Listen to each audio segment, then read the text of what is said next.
Brother and I decided to go whale watching. We took a bus from San Diego to Ensenada, got on a small plane, flew to an airport or airstrip at San Ignacio Lagoon. We got on the bus, and a half an hour later we're rolling in to Campo Cortez.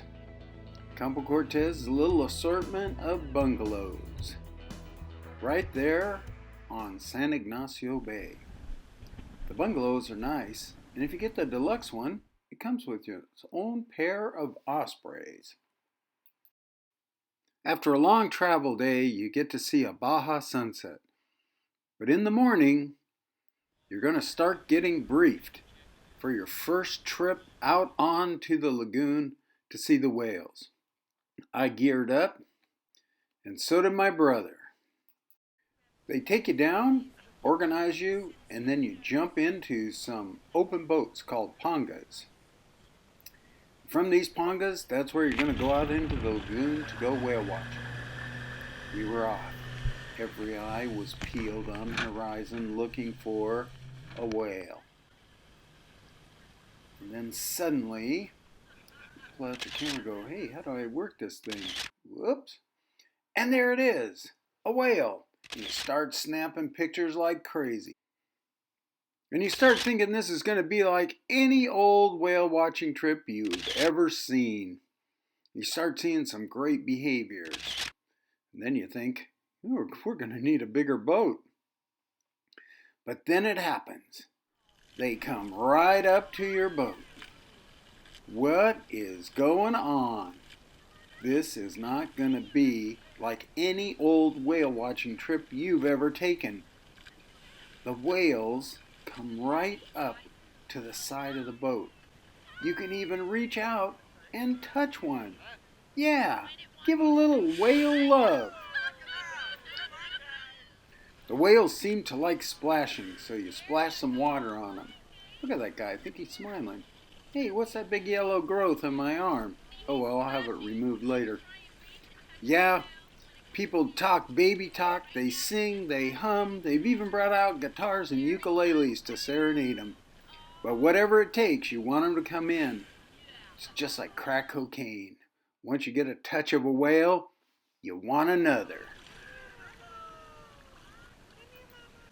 One of the troubles with taking pictures is by the time you get your camera up, you're taking a picture of where the whale was, not a picture of the whale. Well, anyway, you get back to dock, and after 5 cups of coffee and a 2-hour boat ride, you head to the biffy. Yeah, it's time to get a little Homer Simpson. You come on in, lock the door, turn on the light, and okay, reverse the process, unlock the door, turn off the light, say goodbye to the ospreys, lock the door so strange little critters don't get in there, and head back to camp to wash your hands. We had 5 days and 4 beautiful nights at Campo Cortez in San Ignacio Lagoon. We saw all kinds of whale behaviors and all kinds of whales. And we had 6 opportunities to go out into the viewing area to see the whales. And at one time we had a half an hour interaction with a baby whale right next to our boat. It was magical. If you ever get the chance to go to San Ignacio and see the whales, I highly recommend it. It is incredible. But all too soon, we knew our trip was coming to an end. On the last day, we took a little hike out to the end around the bay to see some of the plants and animals that make Baja, California its home.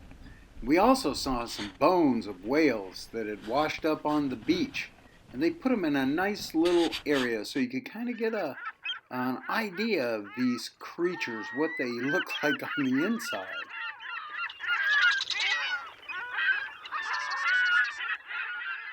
But all too soon we knew our trip would be over, and we'd be getting back on the bus down to the airstrip we'd be boarding that little plane heading back to Ensenada where we'd catch our other bus and head back across the border. But here's my wish. If you ever get a chance, go down to San Ignacio Bay and watch the whales.